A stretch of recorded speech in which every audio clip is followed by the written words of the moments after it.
Ngayong araw na nasunog mga guys! Rescue! Nabalot po ng makapal na usok ang bangkang yan na nasunog malapit sa Pampang na isang resort sa Valle Hermoso, Negros Oriental. Ayon sa Coast Guard, nirentahan ng mga turista ang bangka para sa pamamasyal. Pero habang pabalik sa resort, biglang umusok ang spark plug ng bangka. Ligtas ang operator ng bangka at 10 turista. Patuloy ang investigasyon.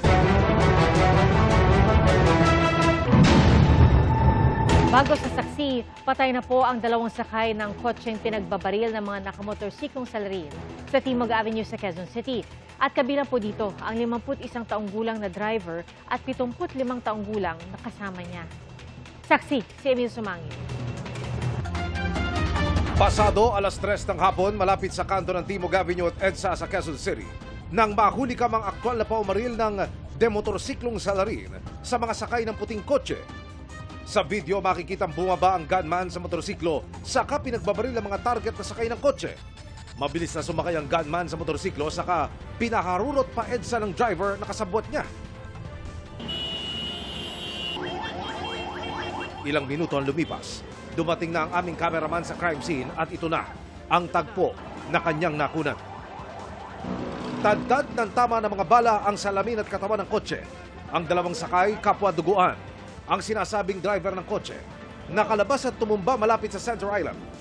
Naiwan ang isa sa passenger seat at inabutan pa naming inilalabas ng kotse ng mga responding traffic enforcer at mga pulis. Ang pasahero bagamat duguan may malay pa rin. Parehong lalaki. Hindi pa namin ma-establish kung ano ang relationship ng dalawa. May 12 bullet hole sa windshield at sa both side ng passenger at ng driver seat. Ilang saglit pa ay dumating na ang mga ambulansya na siyang nagsugod sa kanila sa East Avenue Medical Center. Nagkalat ang mga basyo ng bala pati magazine sa crime scene. Isinara ang bahaging ito ng Timog Avenue sa trapiko habang nag-iimbestiga ang mga pulis. Ayon sa Quezon City Police District, bumuo na sila ng Special Investigation Team para siyasatin ang paumaril. I-review nila ang mga kuha ng CCTV. Kukunin nila ang pahayag ng mga saksi para makatulong sa investigasyon. Inaalam na rin ang pagkakakilanlan ng mga salarin. Gayun din ang motibo sa krimen. Ang gawin ngayon yung backtracking at forward-tracking at pursuit operation. Ay mga nadamay po ba? Wala po tayong nalaman o na pag-alaman na may mga nadamay po ng mga bystander or may mga tinamaan ng ligaw na bala. Wala po. Ako si Emil Sumangil, ang inyong saksi. Isa pa ang bago sa saksi, sumiklab ang sunog sa isang residential area sa Sampaloc, Maynila ngayong gabi. Ayon sa Manila Fire Department, pasado alas 9 ng gabi na magsimula ang sunog. Makalipas ang ilang minuto, iniakyat ito sa unang alarma. Naapula ang sunog matapos ng halos isang oras. Inaalam pa ang pinagmula ng apoy at ang halaga ng pinsala sa adi-adihan.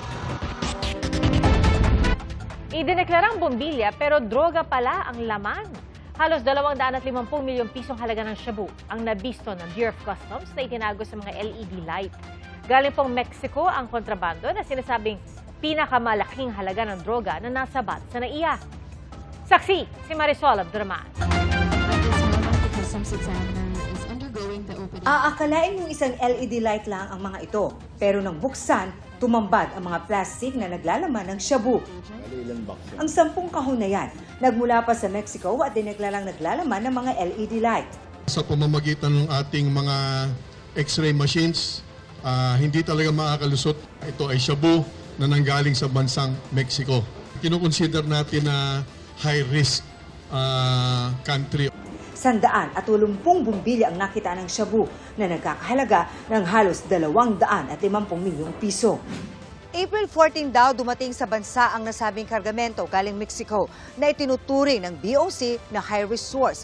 Sa Valenzuela City ang destinasyon nito base sa nakasulat na address sa consignee. Ayon sa customs, ito ang pinakamalaking huli nila sa NAIA. Ito rin ang unang pagtatangka na ganito yung sistema ng pagtatago ng shabu o illegal drugs sa loob ng ilaw. Sa ngayon, patuloy ang investigasyon para matukoy ang mga sangkot. It's a subject of further investigation with the intent of eventually magpa-file pa rin po tayo ng kaso once we really find out kung sino po yung tumbok na itong delivery nito dapat. Mula nitong Enero, umabot na sa 3.2 billion pesos ang halaga ng mga nasamsam na iligal na droga sa mahigit 200 at 20 anti-drug operations ng Bureau of Customs. Ako si Marisol Abduraman, ang inyong saksi. Tatalakayin po sa pagdinig ng Senado bukas ang issue tungkol sa mga sinisingil sa electric bill na hindi naman aktwal na kinukonsumo ng mga customer. At kasama po sa mga inimbitahan sa pagdinig ang Meralco at ang Energy Regulatory Commission. Saksi, si Maki Pulido.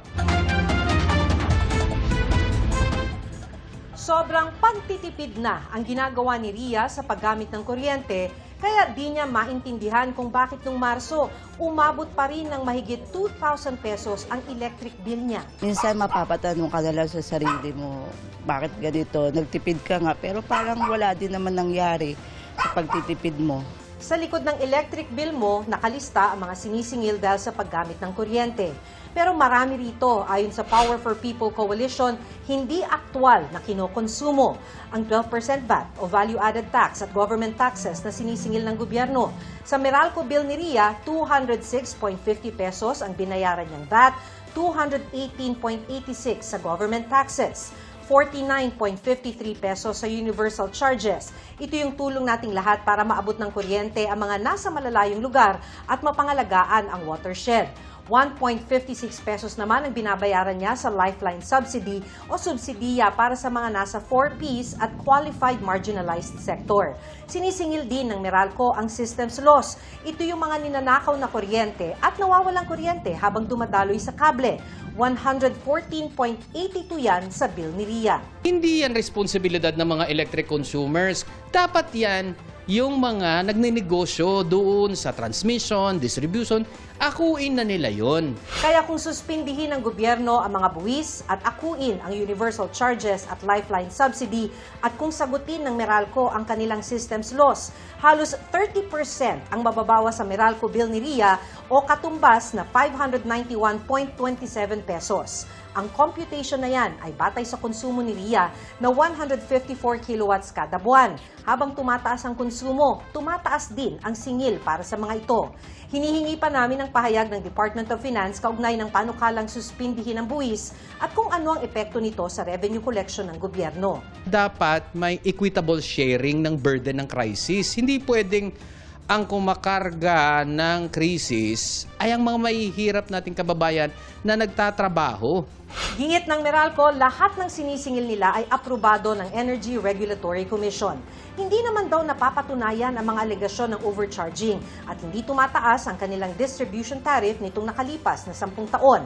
Gayunpaman, masusi daw nilang nire-review ang kanilang rates para masigurong ito ay patas at makatwiran. Sa Meralco bill, pinakamabigat ang generation charge na mahigit kalahati ng binabayaran. Ang karamihan na pinagkukunan ng Meralco ng kuryente ay mga plantang gumagamit ng inaangkat na coal at liquefied natural gas o LNG na nagmahal pa ng magkagyera sa Middle East. Pass-through charges ito. Ibig sabihin, kung magkano ang bili ng generation companies, ipapasa ito sa atin. Dapat, ayon sa Power for People Coalition, ang kinokontrata ng Meralco ay murang kuryente tulad ng renewable energy para makamura ang consumers. Ang Meralco ang pumapasok sa kontrata. Dapat ini-insure niya.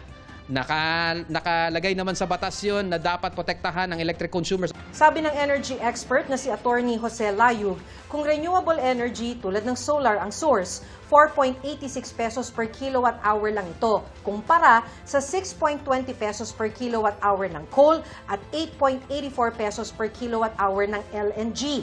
Sa kwenta ng Power for People Coalition, kung renewable energy source ang ginagamit, nasa 440.44 pesos pa ang mababawa sa electric bill ni Ria. Kaya nga we have been advocating renewables kasi on the other hand, ang renewables naman fixed. Wala siyang ginagamit na fuel. Walang binabayaran ang consumers na fuel. Tugon dito ng Meralco, dumaraan daw sa competitive selection process ang pangongontrata nila ng kukuning kuryente sa isang bukas na pamamaraan at sinusunod nila ang least cost principle o yung pinakamurang mapagkukunan.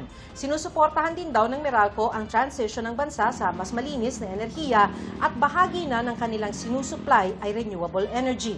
Isang bahagi rin ng bill ang singil ng National Grid Corporation of the Philippines o NGCP para sa transmission charge o singil sa pagtulay ng kuryente mula sa planta hanggang sa distribution company tulad ng Meralco.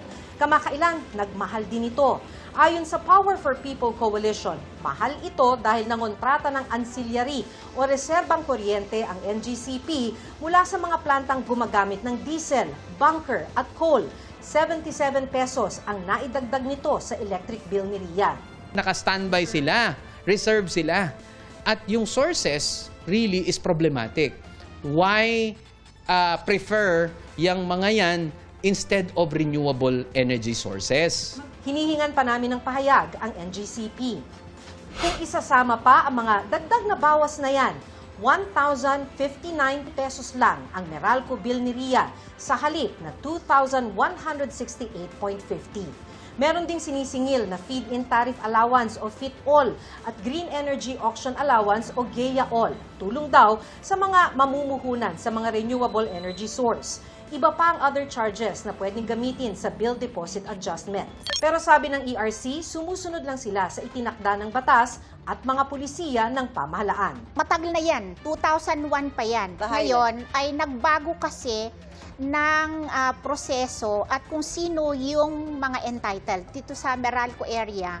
Ang konsumo mo dapat ay hindi lalagpas ng 100 kilowatt hours para meron ka ring lifeline subsidy. Kaya nung 2021, sabi ng gobyerno, hindi, ang tulungan na lamang natin ay yung mga talagang kailangan ng tulong. Kaya na-identify po yung mga 4Ps at saka yung mga marginalized end users. Ako si Maki Pulido, ang inyong saksi. Ipinag-utos ng Bureau of Internal Revenue na magsagawa ng tax audit kay Vice President Sara Duterte, kanyang asawang si Attorney Manasseh Calpio, at sa siyam nilang mga negosyo. Naglabas na po ang BIR ng mga letter of authority para isagawa ang mga tax audit. Ayon sa BIR, nakita nila na may probable cause para sa formal audit investigation sa mag-asawa. Inatasan na nila ang kanilang revenue officer na suriin ang books of accounts at iba pang accounting records ng mag-asawa. Layon daw nito na makolekta ang mga tamang buwis para sa gobyerno. Tiniyak naman nilang igagalang ang karapatan ng mag-asawa. Susundin daw ang mga alituntunin ng kanilang Run After Tax Evaders or RATE program na pangunahing programa ng BIR laban sa tax evasion at tax fraud. Sinusubukan pa ng GMA News na makuha ang panig ni Vice President Duterte at Attorney Carpio. Samantala, bukas na ang huling pagdinig ng House Committee on Justice sa mga impeachment complaint laban sa Vice Presidente. Ang kay Committee Chairperson Jervil Luistro, posibleng mangyari na rin bukas ang botohan ng komite at kung may probable cause ang mga reklamo.